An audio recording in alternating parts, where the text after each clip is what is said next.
மத்திய அரசு கொண்டு வந்துள்ள 3 புதிய குற்றவியல் சட்ட திருத்தங்களுக்கு எதிர்ப்பு தெரிவித்தும் சட்டங்களுக்கு சமஸ்கிருதத்தில் பெயர் மாற்றம் செய்ததை திரும்பப் பெற வலியுறுத்தியும் மேட்டூரில் வழக்கறிஞர்கள் உண்ணாவிரத போராட்டத்தில் ஈடுபட்டனர். ஒருங்கிணைந்த நீதிமன்ற வளாகம் முன்பு மேட்டூர் அணை வழக்கறிஞர்கள் சங்கம் சார்பில் நடைபெற்ற இந்த போராட்டத்தில் பாரதிய நியாய சன்ஹிதா, பாரதிய நகரிக் சுரக்ஷா சன்ஹிதா, பாரதிய சாட்சிய அதிநியம் என்ற பெயரில் மத்திய அரசால் கொண்டுவரப்பட்டுள்ள 3 புதிய சட்ட திருத்தங்களுக்கு எதிர்ப்பு தெரிவிக்கப்பட்டது. 3 புதிய குற்றவியல் சட்டங்களை எதிர்த்து மதுரை திருமங்கலத்தில் வழக்கறிஞர்கள் உண்ணாவிரத போராட்டம் நடத்தினர். புதிய சட்டத்தை தாமாக நடைமுறைப்படுத்தியதற்கு கண்டனம் தெரிவிக்கும் வகையில் திருமங்கலம் நீதிமன்ற வளாகம் முன்பு வழக்கறிஞர்கள் ஆர்ப்பாட்டத்திலும் ஈடுபட்டனர்.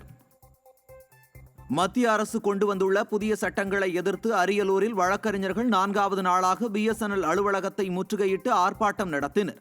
வழக்கறிஞர்கள் பொதுமக்கள் குற்றம் சாட்டப்பட்டவர் என பல தரப்பினருக்கும் இச்சட்டம் மிகப்பெரிய பாதிப்பை ஏற்படுத்தும் என்பதால் வருகின்ற 6ஆம் தேதி வரை வழக்கறிஞர்கள் நீதிமன்ற பணிகளை புறக்கணித்து போராட்டத்தை தொடர முடிவெடுத்துள்ளனர். நாள்தோறும் பல்வேறு மத்திய அரசு அலுவலகங்களை முற்றுகையிட்டு போராட்டம் நடத்தவும் முடிவு செய்துள்ளனர்.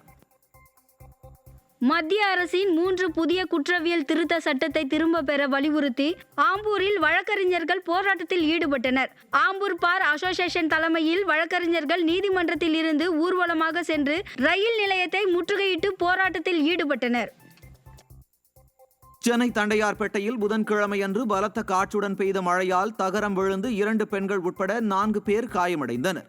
தண்டையார்பேட்டை பகுதியில் ஒரு வீட்டின் மாடியில் இருந்து காற்றில் வந்த தகரம் விழுந்ததில் ஒருவருக்கு தலையில் 12 தையல் போடப்பட்டுள்ளது.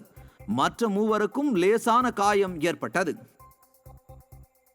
திருப்பூரில் பனியன் நிறுவனத்தில் ஏற்பட்ட தீ விபத்தில் பல லட்சம் ரூபாய் மதிப்பிலான பொருட்கள் எரிந்து நாசமாகின. திருப்பூர் அனுப்பர்பாளையம் பகுதியைச் சேர்ந்த திருநாவுக்கரசு மற்றும் அவரது நண்பர் ஜெகதீஷ் ஆகிய இருவரும் இணைந்து கலைவாணி திரையரங்கு அருகே பனியன் நிறுவனம் நடத்தி வந்தனர். இந்த நிலையில் நிறுவனத்தின் முதல் தளத்தில் வைக்கப்பட்டிருந்த பனியன் துணிகள் மற்றும் அட்டைப்பட்டிகளில் இருந்து திடீரென கரும்புகை எழுந்துள்ளது. சற்று நேரத்தில் தீ மளமளவென முதல் தளம் முழுவதும் பரவிய நிலையில் 2 வாகனங்களில் வந்த தீயணைப்பு வீரர்கள் 1 மணி நேரத்திற்கு மேலாக போராடி தீயை அணைத்தனர்.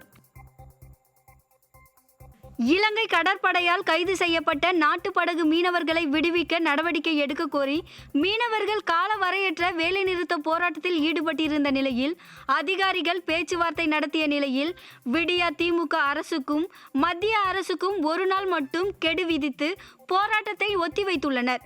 அதற்குள் நடவடிக்கை எடுக்கவில்லை எனில் ரயில் மறியல் போராட்டம் மற்றும் பாம்பன் பாலத்தை முற்றுகையிட்டு மிகப்பெரிய அளவில் போராட்டம் நடத்துவோம் என எச்சரிக்கை விடுத்துள்ளனர்.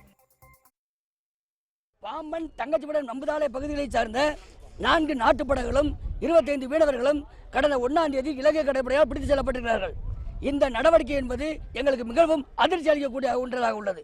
ஏனென்றால் வழிவலை பயன்படுத்தக்கூடிய இலங்கை மீனவர்களை போன்ற மீன்பிடிப்பு செய்யக்கூடிய நாட்டுப்படகு மீனவர்களை நாட்டுப்படகுகளை இலங்கை கடற்படை கைது செய்திருப்பது பொருத்தப்பட்ட நடவடிக்கையாக நாங்கள் பார்க்கின்றோம். எனவே இது சம்பந்தமாக நாங்கள் கடந்த 1ஆம் தேதி மிகப்பெரிய அளவிலே போராட்ட நடவடிக்கைகள் மேற்கொண்டுள்ளோம்.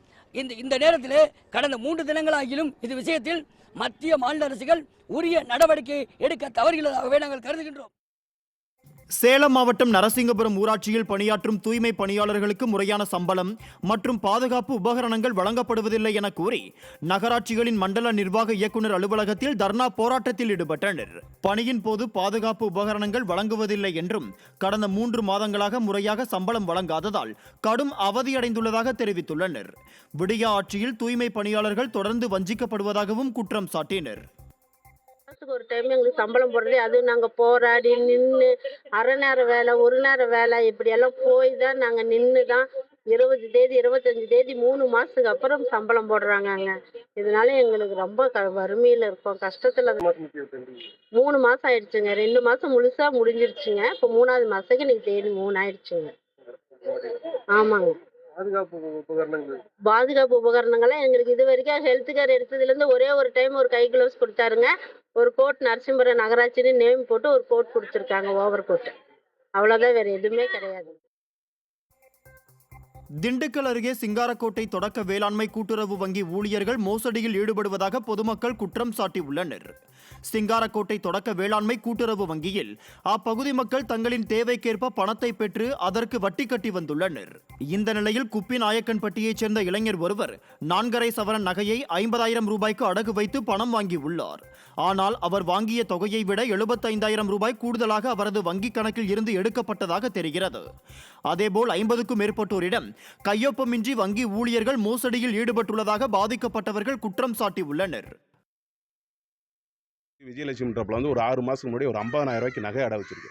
அந்த நகையை இன்னைக்கு வட்டியை கட்டி திருப்பலாம்னு பேங்க்கில் விசாரித்து நகை கட்டி திருப்பலாம் 50,000 பணத்தை எடுத்துக்கிட்டு வட்டி எடுத்து வரும்போது பேங்க்கில் உன்னுடைய நகை 1,25,000 ரூபாய்க்கு நகை அடமானமாக வைக்கப்பட்டிருக்கு போலி கையொப்பம் விட்டுக்கிட்டு இந்த கோஆப்ரேட் சிங்காரக்கோட்டை ஒட்டுப்பட்டி கூட்டுறவு சொசைட்டியில் உள்ள ஊழியர்கள் கையாடல் பண்ணி இங்கே உள்ள கூலி மக்களோட நகையில் அனைத்துமே நிறையா பண்ணியிருப்பாங்கன்னு தெரியுது.